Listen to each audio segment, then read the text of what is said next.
নমস্কার, আমি রিমা। আহারে বিহারে চ্যানেলে সকলকে জানাই স্বাগত। শীতকালীন কিছু শাকসবজির মধ্যে একটি অত্যন্ত সুস্বাদু সবজি বা শাক হলো মেথি শাক। বাজারে এখনও প্রচুর পরিমাণেই পাওয়া যাচ্ছে। দুর্দান্ত গন্ধ এবং স্বাদের জন্য এই মেথি শাক বেশ জনপ্রিয়। তবে অনেকেই মেথি শাক তিতো হওয়ার ভয়ে খেতে চান না বা রান্না করতে এড়িয়ে যায়।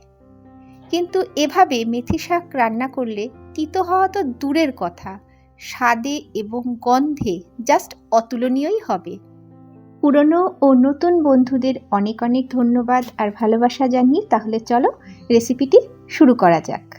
নিয়ে নিয়েছি 1 আঁটি মেথি শাক।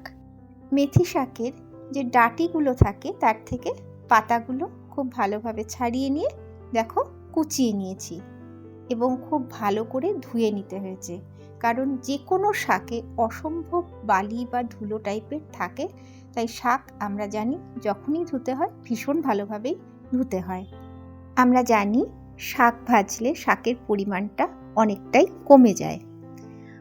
শাকের পরিমাণ এবং স্বাদ বাড়ানোর জন্য অর্থাৎ এই মেথি শাকে দিয়ে দিচ্ছি বেগুন, যা ডুমো ডুমো করে কেটে ধুয়ে নিয়েছি। বেগুনে যদি কারো সমস্যা থাকে বেগুন তাহলে অ্যাভয়েড করতে পারো, তবে দিলে কিন্তু ভীষণ ভালো একটা স্বাদও আসে। এবার মেইন রান্নার দিকে যাওয়া যাক।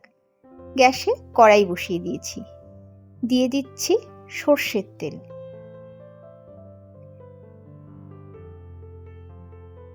তেল গরম হয়ে গেছে, দিয়ে দিচ্ছি খানিকটা বাদাম। আঁচ লোতে রেখে বাদামগুলো সামান্য ভেজে নিচ্ছি। যখন বাদামের গায়ে বাদামি রং ধরবে তখন তুলে নিতে হবে। বাদামগুলো একটু বেশি বাদামি হয়ে গেল, তুলে নিচ্ছি। তোমরা একটু কম ভাজবে, কেমন? এই কড়াইটা আসলে একটু পাতলা তো, তাই একটুতেই খুব গরম হয়ে যায়। এই দেখো ভাজা বাদাম। নেক্সট কি করব? বেগুনগুলো ভেজে নেব। এখানে বেগুন একটু বেশি আছে, আধখানা বেগুন পড়েছিল তাই দিয়ে দিয়েছি। তোমরা কিন্তু তোমাদের প্রয়োজন বুঝেই দিও। বন্ধুরা, আমি বাদাম ব্যবহার করছি, সেটা আগেই ভেজে নিয়েছি, দেখেছো।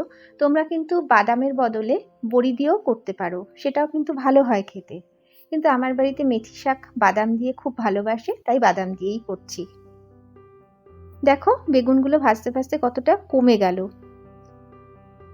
বেগুনগুলো কিন্তু লালচে ভাব হয়ে গেছে, এবার তুলে নিতে হবে। তুলে নিচ্ছি। এই যে, আমরা জানি শাক ভাজতে তেল ভীষণই কম লাগে। এবার এই তেলের মধ্যে ফোড়ন হিসেবে দিয়ে দিচ্ছি 5-6টা মেথি। সঙ্গে দিচ্ছি একটা গোটা শুকনো লঙ্কা। দুটোই একসঙ্গে একদম লো আঁচে ভেজে নিচ্ছি। লঙ্কাটা কিন্তু একটু কড়াভাবেই ভাজতে হবে। দেখতেই পাচ্ছ শুকনো লঙ্কাটাও কিন্তু বেশ কড়াভাবেই ভাজা হয়ে গেছে। তুলে নিচ্ছি।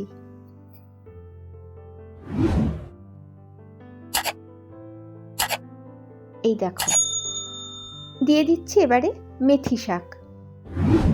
মেথি শাকের ডাঁটা বাদ দিয়ে যদি শুধু পাতাগুলো ব্যবহার করা হয় তাহলে মেথি শাকে এতটুকুও তিতভাব কিন্তু থাকবে না।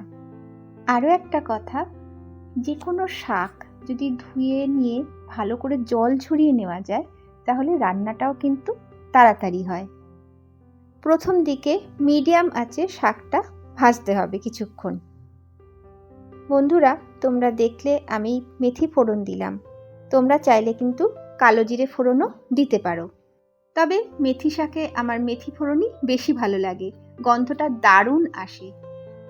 বেশ কিছুক্ষণ শাকটা ভেজে নিলাম। যখন অনেকটাই ঝিমিয়ে আসছে দিয়ে দিচ্ছি কিছু সময়ের জন্য ঢাকনা। কিছুক্ষণ বাদে ঢাকনা খুলে নিচ্ছি।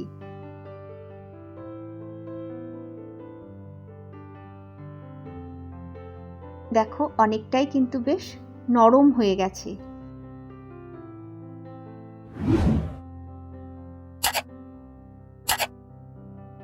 দিয়ে দিচ্ছি স্বাদ অনুযায়ী লবণ,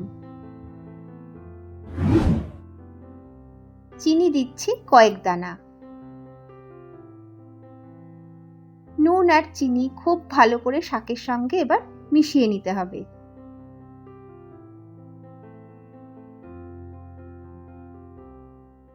মেশানো কমপ্লিট। দিয়ে দিচ্ছি দুটো কাঁচা লঙ্কা কুচি। লঙ্কা যার যার স্বাদেই দিও।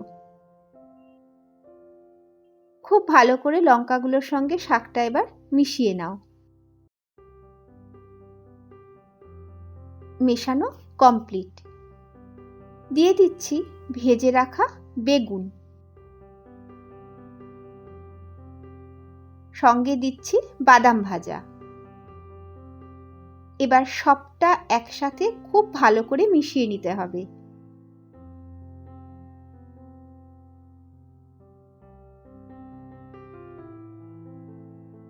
খুব ভালো মতন মেশানো হয়ে গেল। রান্নাটাও কমপ্লিট হলো। গ্যাস বন্ধ। একটা সার্ভিং প্লেটে সার্ভ করে নিয়েছি।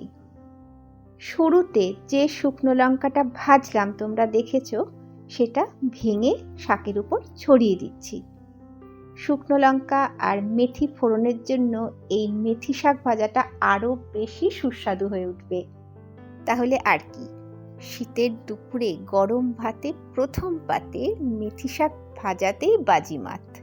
বন্ধুরা, কেমন লাগলো আমার আজকের রেসিপি মেথি শাক ভাজা? প্লিজ কমেন্ট বক্সে জানিও। যদি ভালো লাগে বাড়িতে করতেই পারো। আমার চ্যানেল বা ভিডিও যদি তোমাদের ভালো লাগে সাবস্ক্রাইব করে পাশে থেকে যেতে পারো। আমার চ্যানেলের কোনো রেসিপি যদি তোমাদের ভালো লাগে বন্ধু বা পরিজনের সাথে শেয়ার করে নিতে পারো।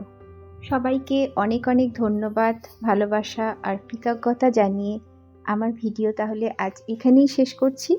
যে যেখানেই থাকো খুব ভালো থেকো, সুস্থ থেকো। নমস্কার।